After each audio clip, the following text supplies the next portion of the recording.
The question of foreign interference has dominated Canadian politics for the last couple of years. And it hasn't taken long for new allegations to surface in this election. In 2024, Justice Marie-Josée Augue led a public inquiry into foreign interference. And we found out that our elections are big targets for foreign governments.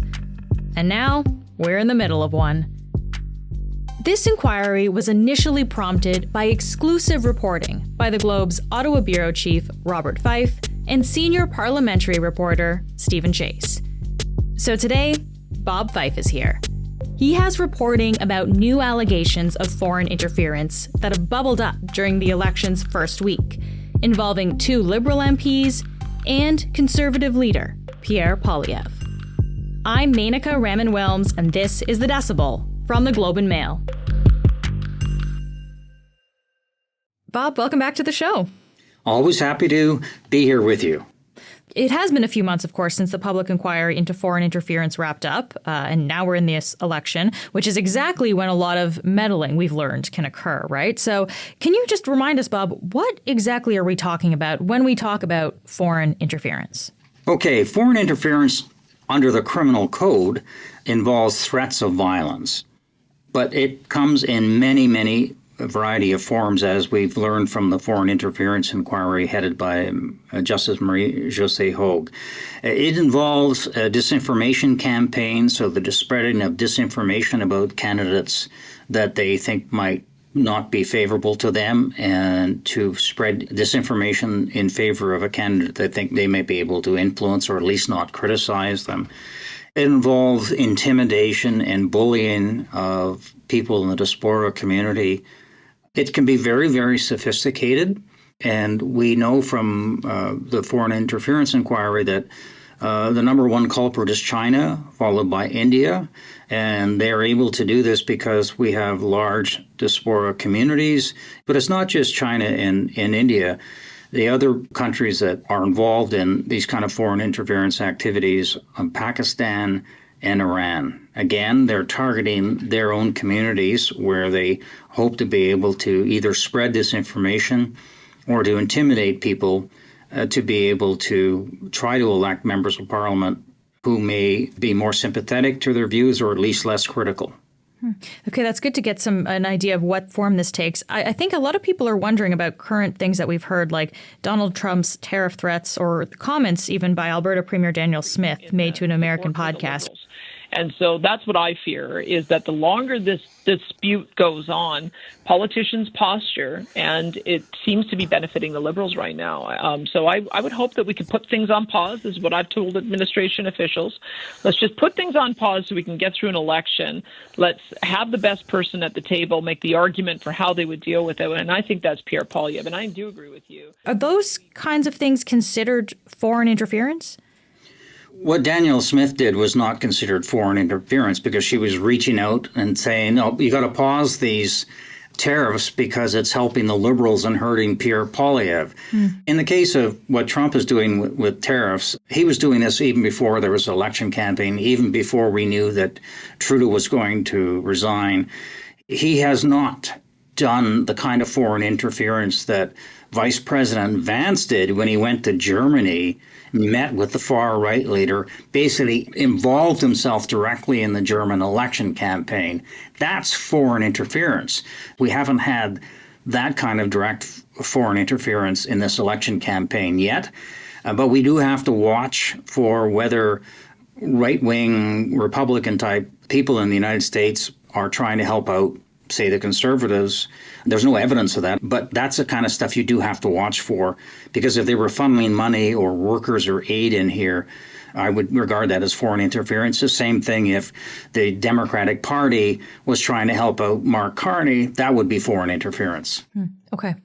You broke the news that there were allegations of foreign interference in the 2022 Conservative leadership race. And that is, of course, the one that Pierre Poilievre won to become party leader. So, Bob, what did you find? Well, first of all, let's go back to last June when the National Security and Intelligence Committee of Parliamentarians issued a stunning report It talked about potential traitors in Parliament who may have been unwitting or wittingly used by hostile foreign powers. Part of that report also dealt with foreign interference by the government of India in the conservative leadership race. There was also 2 instances of where China allegedly been involved in one of the conservative leadership races.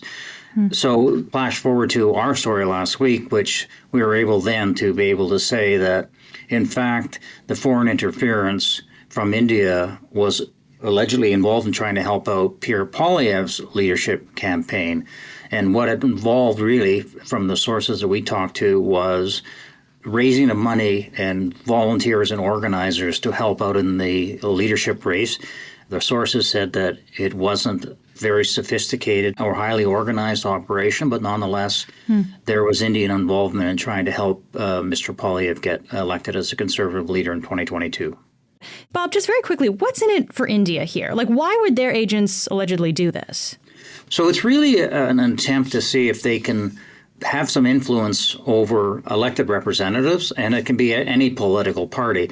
I do have to say this, and it's really important for our listeners to hear this. Mr. Poilievre won a landslide victory in 2022. So let's be very clear here that this alleged involvement by India did not have any, material influence over the election of Mr. Poilievre. And as we've also learned from the foreign interference inquiry, and CSIS has actually said this in testimony before the inquiry, that many of the politicians have no idea that this is even going on. And in our reporting from last week, our sources had also said that there was absolutely no intelligence or evidence whatsoever that Mr. Poilievre's inner circle were even aware of this. Okay, so you brought up a couple of really important points there, Bob, that, this did not affect the outcome of the leadership race. He would have won anyways, and he probably had no idea this was going on. But then I guess it begs the question, why does it matter if these agents apparently were involved in organizing and fundraising for his leadership campaign? Why is this important? Oh, I think it's really important, and this goes to the whole crux of why he should get a national security clearance. Because if he was able to get a briefing from CSIS, he would know who was allegedly involved in, at what level they were involved, but who in the party were working with agents of India to try to have an influence over his election as conservative leader. And that means he could say to people in the party, these people, I don't want them to be involved in the Conservative Party whatsoever. Keep them at a distance.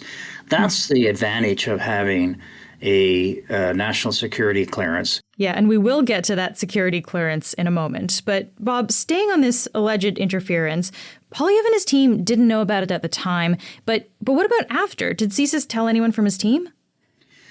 Well, we know they didn't tell Mr. Poilievre because Mr. Poilievre has refused to have a national security clearance. We do know that his chief of staff, Ian Todd, did get a security clearance and presumably was briefed on it. CSIS said in a statement to us last week that they had briefed Ian Todd on foreign interference. So one assumes that Mr. Todd knew about it, but the problem with that is he can't tell Mr. Poilievre because he's been sworn to secrecy. What Mr. Todd did with it, whether he told other people in the party to keep away from these particular people, we don't know. But when it comes to his own political party, one would assume he would want to have a national security clearance, so he would know which members of parliament that CSIS may suspect has been playing footsies with a foreign power or other people within the Conservative Party. That's the advantage of a national security clearance. It's not so that they can try to muzzle Mr. Poilievre at all. It's about being able to give him information so that he can be proactive in dealing with foreign interference within his own party. I'm glad we're talking about this, Bob, because this is something we've been hearing for a while now about Poilievre not wanting to get a security clearance. This isn't the first time he's defended his choice not to do that. But can you just remind us, how is he justifying this position to not have his national security clearance? Well, he argues that he's a leader of the opposition and that if he gets a national security clearance, the Liberals are trying to set him up so that they will tell him information that he is then not able to speak about because he's sworn to secrecy. They don't want me to be able to speak about these matters. So they'll bring me into a dark room and they'll say, we're going to give you a little bit of breadcrumbs of intel, and then we'll tell you you can't talk about any of this stuff anymore. You know, Marie-Josée Hogue, who headed the public inquiry into foreign interference, has said in her report very clearly that all leaders of the federal leaders need to get a national security clearance so that they can deal with issues of foreign interference, which is only going to increase and not decrease, so that they can deal with it with their own political parties. And there's another reason why security clearance would make a lot of sense. During election campaign, there's something called the caretaker convention, which means that governments can't do a lot of big issues or spending or anything like that because we're in the middle of an election campaign.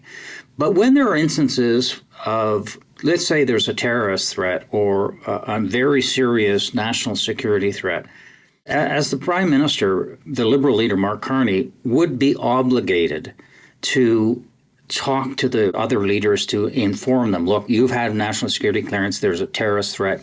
I feel an obligation to let you know because of this caretaker convention.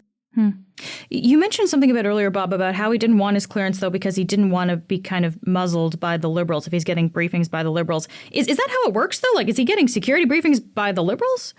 No, he isn't. And he's misleading people by saying that I don't trust these guys if I have to submit myself to a security clearance, which, by the way, is quite detailed. It goes into your family background, your criminal record, your finances and whatnot. He doesn't trust the Liberals with that kind of information.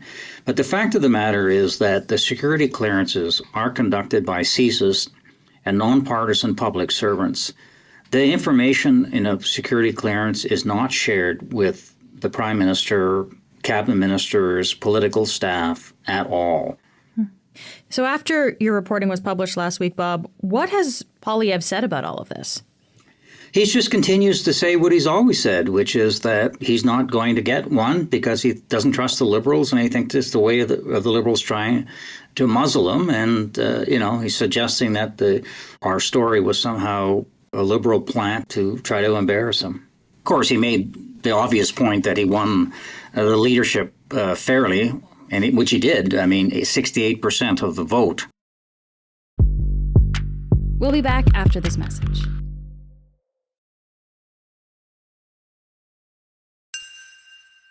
All right. So, Bob, those are the allegations around the 2022 Conservative leadership campaign. Now, the day after you released that article, you reported some other allegations involving former Liberal MP Chandra Arya. What were those allegations about? Well, as you recall, Mr. Arya was disqualified from running for the Liberal leadership, which the Liberal Party was very unclear about why he was disqualified. And then just before the election call, he was disqualified for running for the nomination in the riding of Nepean, of which he's held that seat for 3 terms. And it turns out that the riding's now being given to Mark Carney to run in. Nobody in the Liberal Party or Mr. Carney or anybody would say why he was disqualified. We found out that he was disqualified because allegations of foreign interference by India, the specifics of what he was allegedly involved in or what they had allegedly had concerns about, the party has not said, but we were reported that they were concerned about his close connections to the Indian government, particularly the Indian High Commission here in Ottawa. But also last August, he went and had a personal one-on-one meeting with Prime Minister Narenda Modi of India at his official residence. And he had never told the government about it. And Mr. Arya has said that nobody's ever criticized him for meeting with Mr. Modi. Nobody told him not to. Of course, they didn't know. And that he meets with all kinds of diplomats from all various countries. He said he thinks he was disqualified because he's been a strong critic of the Khalistan movement in this country. And that's the reason why he thinks he was ousted as a Liberal MP.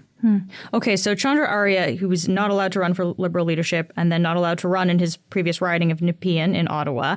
And it seems like your reporting has uncovered maybe this is related to his meetings with PM Modi of India. Do we know anything, though, Bob, about what allegedly took place during that meeting with India's Prime Minister? No, I mean, there are pictures of the two of them sitting together. What we know is that he said that he's talked about Indo-Canadian relations and the importance of India as a market for Canada. Canada would obviously love to be able to have a free trade agreement with India, but that's not going to happen until we resolve this dispute of Indian government allegedly killing a Canadian citizen and being involved in other violent acts in Canada. You're talking about Hardeep Singh Nijjar, yes, which is yeah, and we also know from the RCMP that there were other violent acts and extortions that Indian government is being accused of, and other attempted murder, of which we don't know the details of that. So here we are at a situation where Canada-India relations are at an all-time low because India has been accused of killing Mr. Nijjar and committing other violent acts, and Mr. Arya goes and meets Modi. Needless to say, the Canadian government was not very happy about that. How normal is that for like an MP to meet with the leader of another country on their own like this, Bob? Like even in normal times with normal relations between countries, is that a thing that happens? It doesn't happen very often, clearly. He's a backbench member of Parliament. It'd be rare, very rare that he would get a meeting with the Prime Minister of India. So needless to say, there were a lot of eyebrows that were raised in Ottawa, both at the political level but at the national security level as well. Now, of course, he has been removed as the Liberal candidate for the riding of Nepean, which is actually now where Liberal leader Mark Carney is going to be competing for his seat in the House of Commons. Do we know, Bob, who actually made the decision to remove Arya from running in that riding? Well, the Liberals, and in fact the Conservatives have this as well, but the Liberals have a committee which is called the Green Light Committee that looks at the viability and looks into the details of the various candidates who run for them. So they basically do background checks on them, and they have to answer very detailed questionnaires. And one of the sources said that there were some troubling discrepancies or problems with Mr. Arya answered some of these very detailed questions on the questionnaire. You should also know that some of these people who are involved in that committee have had national security clearances, and they do get briefings from CSIS on foreign interference. So it's a small group of very senior people in the Liberal Party with national security clearances who make these kind of decisions. And presumably that is the same kind of situation that would happen with the Conservative Party as well. Do we have a sense of how much Mark Carney knew about any of this with Arya? Well, Mr. Carney does have a national security clearance, and he seemed to lack a lot of curiosity in asking about this because he says he didn't know all the details of what happened. And then at a later questioning under reporters, he then suggested, well, even if he knew what was going on, he couldn't talk about it because he had a national security clearance. I want to ask you about one more story here, Bob, and this involves a Liberal candidate in the GTA named Paul Chang. Can you tell me what is going on there? Well, Mr. Chang is a former police officer. He won the riding for the Liberals in 2021. Recently, in January, he told a group of people in which a Chinese language newspaper was there that his conservative opponent, who's since moved to a different riding but would have been his conservative opponent, Zhou Tai, he is a human rights activist and very critical of China's national security law in Hong Kong. And China has put $186,000 or a million Hong Kong dollar bounty on his head if he can be captured and brought back to Hong Kong or China. And this Mr. Chang told people, well, if you get Zhou Tai, you can bring him to the Chinese consulate and you'll get $1 million Hong Kong dollars. Ha, ha, ha. When we found out about this, we immediately went to his office, asked him for a reply, and then the Liberal Party found out about it as well. And we were waiting for a reply on Friday around 2:00, and he put something out on Twitter ahead of time to say that he's really sorry, he should never have done this. The Conservatives obviously jumped on this, but so did Michael Chong, who was a Conservative MP, and Jenny Kwan, who was an NDP MP, both jumped on this. They had both been subjected to disinformation campaigns directed at them, targeted by China. And also members of the Chinese Canadian diaspora community were also demanding his resignation as well, because they are themselves the victims of Chinese harassment and bullying and disinformation. And what is Mark Carney, what have the Liberals said about why they're sticking with him as a candidate then? Well, they said that because he's apologized, it was a one-time incident, he apologized, and he should be allowed to continue. He's made those apologies. He's made them directly to the individual concerned. He's made them directly to me.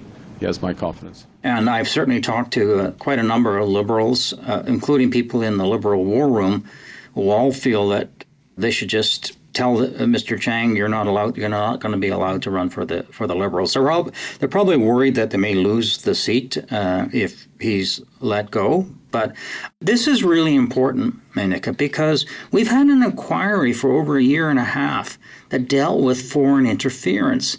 And we have a sitting Liberal MP saying that another rival, conservative rival, should be turned over to the Chinese embassy for a bounty. That's not a joke.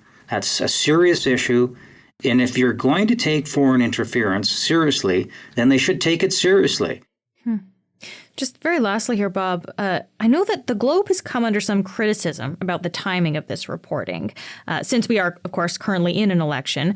What do you say to people who accuse the Globe of trying to influence people's votes by putting this information out there? Well, I mean, I was trying to find out why Mr. Arya was banned. And in the process of finding that information, I was able to find out about India's involvement in the Conservative leadership race. Both of them are legitimate journalistic endeavors. I'm trying to find out information, and I found out this as well. And so it wasn't like, oh, this is some planned thing to somehow target Pierre Poilievre. This was what reporters do. Why did Mr. Arya, why did he get banned from the nomination and the leadership? And in the process, I found out that, well, in fact, India had also interfered in Mr. Poilievre's 2022 leadership race. So that's the reason. Bob, thank you so much for taking the time to be here today. You're welcome.